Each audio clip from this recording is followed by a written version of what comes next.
자, 말씀을 통하여서 동행의 기술 이런 제목으로 하나님 말씀 전해드리겠습니다. 고대 그리스의 철학자인 아리스토텔레스가 인간은 사회적 동물이다라는 아주 유명한 말을 했습니다. 이 뜻은 인간은 혼자 살기가 매우 힘들다 하는 겁니다. 태초에 하나님이 천지 만물을 창조하실 때 보면 모든 동물들을 암수로 만들어 가지고 같이 살도록 했습니다. 그리고 각 생물들도 종류대로 만들어서 같은 종끼리 모여 살도록 했습니다. 인간의 경우도 마찬가지입니다. 하나님이 첫 번째 인간을 만드실 때 일단 아담을 만드셨어요. 근데 아담이 홀로 지내는 것을 보니까 아이고 좀 처량하고 안 됐습니다. 그래서 하나님이 아하 이건 만물의 영장이라고 하는 인간도 이게 독초하니까 이거 처량하고 좀 안 좋구나 하시면서 그에게 에, 아내 배필 하와를 만들어 주었습니다. 즉 남편과 아내가 같이 살라는 겁니다.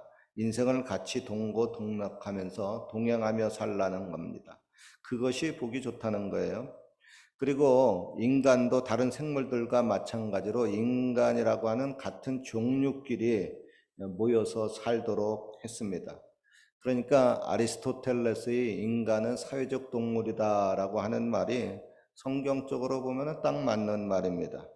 그런데 인간들이 같이 모여서 사니까 어떤가요? 뭐 사이좋게 행복하게 살면은 좋은데 인간에게 이제 죄가 들어오니까 서로 다투고 싸웁니다. 그래서 인류의 역사는 전쟁의 역사라고 합니다. 그렇게 사이가 좋아서 한때 그 인꼬 부부라고 소문이 자자했던 부부가 나중에 보면은 어머 야 아무개 누구누구 부부가 얼마 전에 이혼했대라는 그런 뉴스를 접하면서 아유 그래 하고 새삼 놀라기도 합니다. 여러분 왜 그들이 끝까지 동행하며 살지 못할까요? 여러 가지 뭐 이유가 있겠지만 크게 보면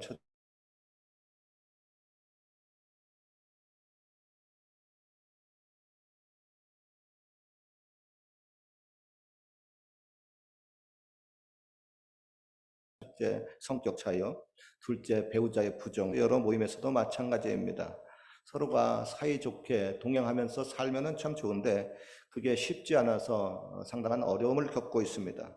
그렇다고 너와 나 둘 중에 하나가 당장 지구를 떠날 수도 없고 또 이미 한국을 떠나서 여기 캐나다 땅까지 뭐 이민 또 워홀 뭐 여러 가지 모습으로 왔는데 여기에서도 살다 보니까 결국 여기도 사람 사는 동네입니다. 즉 여기서도 얼마 있다 보면은 또다시 그 사람과 갈등이 생깁니다.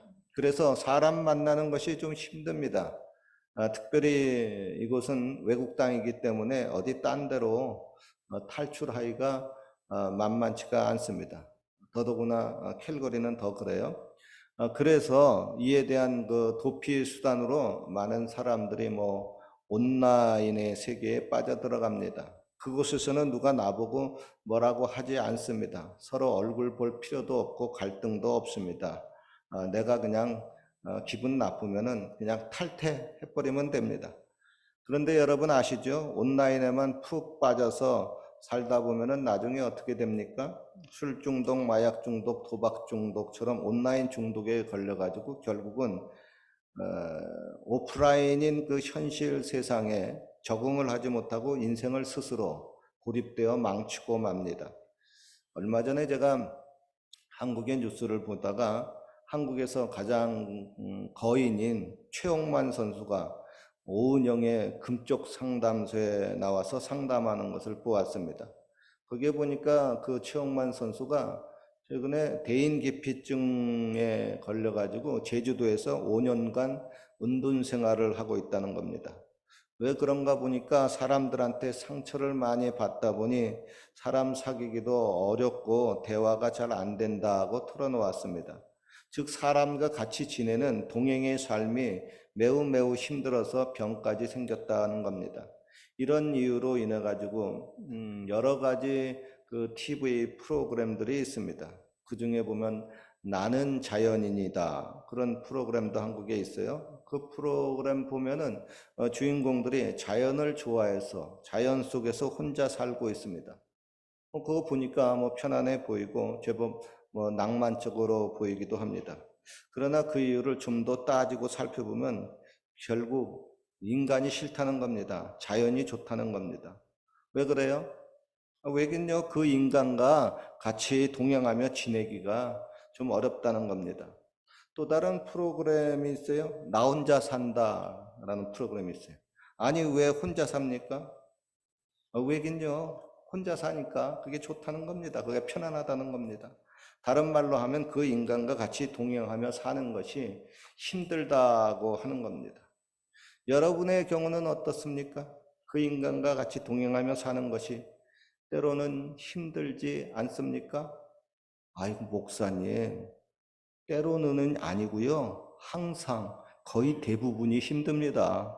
아, 목사님, 나도 자연인이 되고 싶습니다. 나도 혼자 살고 싶습니다. 다시 나는 솔로다라고 외치고 싶습니다. 그렇군요.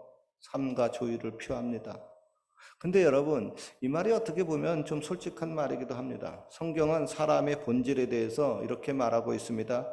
만물보다 거짓되고 심히 부패한 것은 사람의 마음이라. 그런데 하나님이 우리들에게 그런 거짓되고 부패한 사람들에게 일부러 다가가라고 말합니다. 그들을 전도하라고 합니다. 그들을 사랑을 하라고 합니다. 더욱이 그들과 같이 동행하면서 같이 살라고까지 합니다. 아니, 나도 부패한 인간이고, 너도 부패한 인간이고, 세상 모든 사람들이 다 부패한 인간들 뿐인데, 이들이 모여 살면은 뭐가 되겠습니까? 뭐 모여서 아름답게 하늘나라를 가꾸라고 하는데, 그게 될까요? 물론 성경은 이렇게 말씀합니다. 모이기를 피하는 어떤 사람들의 습관과 같이 하지 말고, 오직 권하여 그날의 가까움을 볼수록 더욱 모여라. 지금 서로 만나야 되고 같이 모여야 되고 같이 하나님의 일을 해야 하는 것이 성경적으로 100% 맞는 말이긴 한데 그 모임, 그 만남, 그 동행이 매우 매우 힘들 때가 있다고 하는 겁니다. 말대로 가면은 이게 더 심해져요. 그리고 여러분, 우리는 이에 대한 대처 방안을 좀 마련해야 됩니다. 오늘의 설교 제목처럼 동행의 기술을 좀 배워야 합니다. 그래야 너와 내가 서로 평안하고 고달프지 않습니다. 동행의 기술을 배워야 갈등을 극복하고 서로 합쳐서 목적된 그 일을 성취할 수가 있습니다. 이에 대해서 오늘 제가 세 가지를 여러분들에게 말씀을 드리려고 합니다. 첫째, 그 사람에게 너무 많은 것을 기대하지 마십시오. 기대가 큰 만큼 실망도 크다라는 말이 있습니다. 사람과의 관계에 있어서 동행의 어려움을 겪는 이유는 그 사람에 대한 기대치가 너무 크다는 겁니다. 그러니까 나중에 실망도 크게 되고 실망이 나중에 원망이 되고 원망이 나중에 미움이 되고 그 결과 나중에 동행이 깨지게 되고 맙니다. 부부가 결혼하기 전에 또 연애할 때는 잘 모르다가 결혼해서 같이 좀 살다 보면 그 인간의 못 말리고 또 못되고 저질적이고 또 병적인 그런 성격이 결국 드러납니다. 만물보다 거짓되고 심히 부패한 것은 사람의 마음이니까 그 마음이 결국 드러나요. 그럴 때 빨리 깨달아야 됩니다. 아, 그래. 그렇지 뭐 인간이 거기서 거기지. 나도 마찬가지고. 그러면서 여러분, 나도 불쌍한 존재고 너도 불쌍한 존재구나. 그러니 서로 미워하지 말자. 하나님이 나 같은 원수도 사랑했고 너 같은 원수도 사랑했으니 그냥 이 왼수를 그냥 그 모습 그대로 사랑해 주자. 아멘, 아멘, 아멘, 아멘, 아멘, 아멘, 아멘. 막 이러면서 그렇게 매일 다짐하면서 그렇게 살면 됩니다. 그러다 보면 세월이 좀 갑니다. 그렇게 많이 안 가도 잠깐이면 이제 인생이 끝나요. 아멘이죠? 왜 크게 아멘을 못합니까? 마음에는 아멘인데 육신이 안 따라줍니까? 그렇게 살면은 좀 젊었을 때는 그런 생각이 들어요. 내 인생 아직도 살 날이 창창한데 그렇게 손해보고 인생을 내가 꼭 살아야 되느냐 그런 갈등이 좀 생기기도 해요. 그런데 그렇게 좀 갈등 생기다가 어느 정도 살다 보면 이제 금방 나이 먹습니다. 새 출발하기 힘들어요. 그럼 포기하고 삽니다. 아유, 목사님, 나 그렇게 손해보고 인생 못 삽니다. 그런 사람이 있어요. 아니, 뭐, 여러분, 손해보고 좀 살면 어땠니까? 그럼 손해보는 거 나중에 주님 바라보고 손해보면 나중에 다 그거 하나님이 보상해 줍니다. 그죠? 이에 대해서 주님의 말씀하여 생각건대 현재의 고난은 장차 우리에게 나타날 영광과 좋게 비교할 수가 없도다. 아멘. 예. 그 왼수 그 저지라고 오랫동안 살면서 좀 고난을 많이 겪으면은 나중에 주님이 그 비교할 수 없는 영광으로 보상해 준다고 하는 겁니다.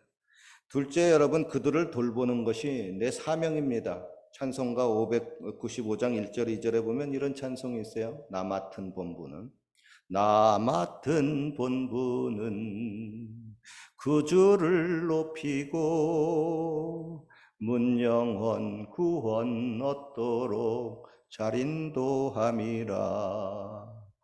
부르심 받들어 내 형제 섬기며 그 주의 뜻을 따라서 내 정성 다하리. 여러분, 나의 본분, 나의 사명은 바로 그 사람을 돌보는 게 내 본분이고 사명입니다. 그런데 우리가 하나님의 은혜를 제법 받다 보면 천국이 좀 그리워질 때가 있고요. 이 땅을 떠나며 사는 것이 어떤가 그런 생각이 자주 듭니다. 그러나 여러분, 내가 아직까지 이 땅에 남아서 사는 이유는 그들을 돌보라고 하는 사명이 아직까지도 있기 때문입니다. 사도 바울이 이렇게 고백합니다. 내가 그 두 사이에 끼었으니 떠나서 그리스도와 함께 있을 욕망을 가진 이것이 더 좋도다. 그러나 내가 육신에 거하는 것이 너희를 위해서는 더 유익하리라 그랬습니다. 부모의 경우 좀 죽을 때 어린 자녀를 이 땅에 남겨두고 죽으면 마음이 좀 안 좋습니다. 그래서 부모의 소원 중 하나는 죽기 전에 자녀들을 결혼시키고 죽는 겁니다. 그리고 또 장애 자녀가 있으면은 그 자녀보다 하루라도 더 살면서 그 자녀를 끝까지 돌보는 게 그 부모의 솔직한 소원입니다. 저희 경우도 한 가정의 아빠고 남편입니다. 아직은 내가 살아서 딸과 아내를 돌봐야 합니다. 집 앞에 눈도 내가 치워야 되고, 근데 눈 치우는데 올해는 다 치웠지 생각을 했는데 다 녹았잖아요. 그런데 요번 주부터 수요일, 화요일 저녁서부터 눈이 또 오는데 한 5일 동안 예상을 봤더니 30cm 이상 오더라고요, 며칠 동안. 와, 그러니까 눈 치우는 거고 내가 치워야 되는데 우리 집 사람이 자기가 치운다고 하는데 아유, 아서라 아서 치우다가 그냥 허리 삐끗하면 더 고생한다. 어? 또뭐 재무관리, 은행일, 관공서 각종 힘쓰는 일은 그거 나이가 먹어도 내가 해야 됩니다. 즉 내가 살아야 할 이유는 가족 식구를 돌볼 사명이 있기 때문입니다. 그리고 교회에서 또 담임 목사로서 여러 가지 사명도 있습니다. 그 중에 가장 중요한 것은 하나님의 자녀를 영적으로 돌보는 일입니다. 주님이 말씀한 바 내 양을 먹여라, 내 양을 치라고 하셨는데 그 사명을 감당해야 됩니다. 그러기 위해서 목자는 양과 늘 동행해야 됩니다. 사실 목사님들에게 있어가지고 가장 힘들고 목회할 때 어려운 것은 그들과 같이 동행하며 그들을 돌보는 일입니다. 물론 목사님뿐만 아니라 여러분 한 사람 한 사람도 이 세상에서 내가 돌봐야 할 사람들이 있습니다. 하나님이 나에게 돌보라고 맡겨준 사람들입니다. 그러나 내가 이제 그들을 돌볼 만큼의 그 건강이 뒷받침되지 않거나 혹은 몸과 마음과 정신이 죽음의 문턱에 도다르게 되면은 그때는 이제 다 이루었습니다 하고 주님처럼 이제 이 세상을 떠나게 되면 됩니다. 즉 내가 아직 이 땅에 살아있는 이유는 하나님이 맡겨준 그들과 동행하며 그들을 돌봐야 할 사명이 아직도 남아있기 때문에 내가 사는 겁니다. 셋째, 여러분, 주님의 그 동행의 모습을 좀 배워야 됩니다. 예수님이 하늘 영광 고자 버리시고 낮고 천한 모습으로 이 땅에 오신 이유는 자기의 백성들과 늘 동행하며 그들을 돌보기 위함입니다. 그래서 예수님의 별명이 임마누엘입니다. 임마누엘이란 뜻은 하나님이신 예수님이 인간의 모습으로 인간 속에 오셔서 우리와 동행하며 우리를 돌보시고 있다는 겁니다. 영어로 말하면 God with us입니다. 그런데 여러분 그거 아시나요? 주님이 우리 인간과 동행하기 위해서는 일단 인간처럼 낮아져야만 합니다. 겸손해져야 됩니다. 결국 자기의 백성들에게 또 버림을 당하고 죽어야 합니다. 제자들로부터 쓰디쓴 배신도 맛봐야 합니다.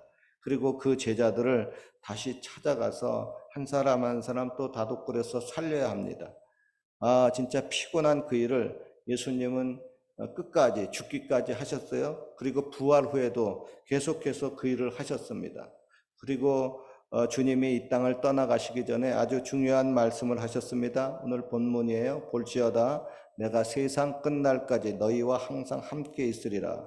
즉 예수님이 하늘나라로 승천하셨지만 이제 또 눈에 보이지 아니하는 보혜사 성령님으로 우리 안에 들어오셔서 우리와 같이 늘 동행하시면서 우리를 돌봐주신다고 하는 겁니다. 여러분 잊지 마십시오. 주님은 나 같은 죄인, 나 같은 저질, 나 같은 잡놈, 잡년을 결코 버리지 아니하셨습니다. 계속 끝까지 사랑하시고 동행하시고 있습니다. 도대체 왜 예수님이 나에게 왜 그러시는 겁니까?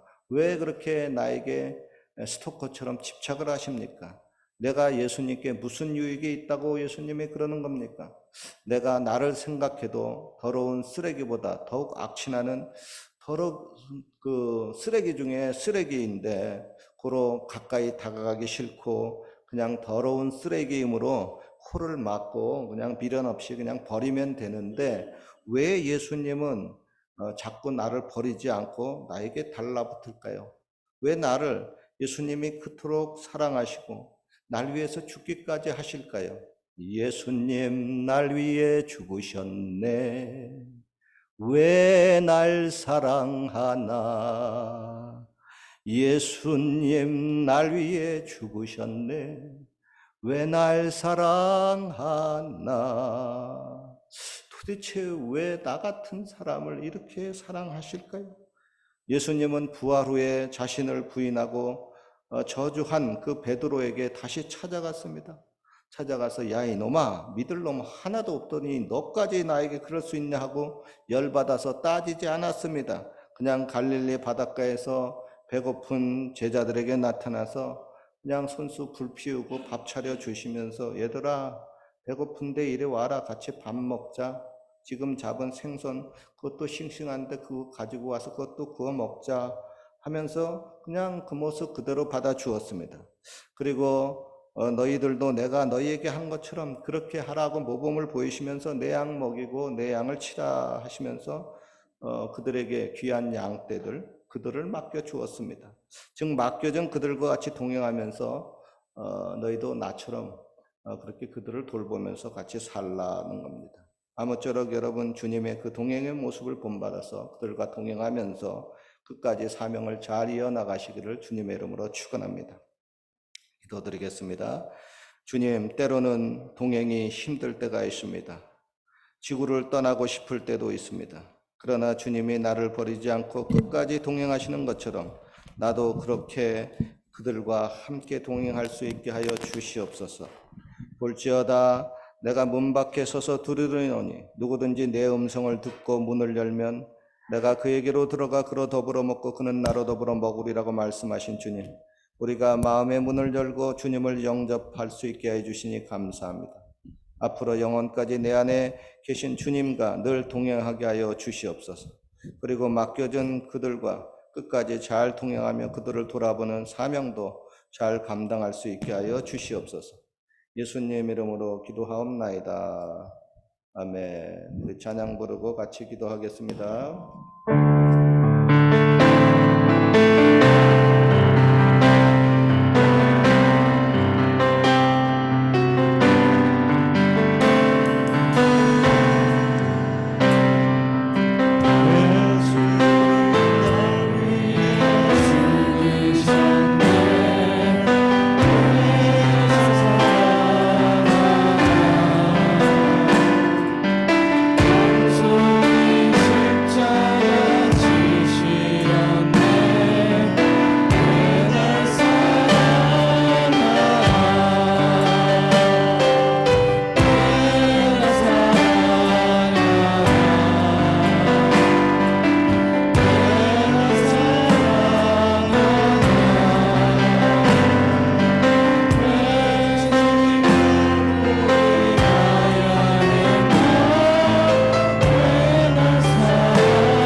마땅하십니까?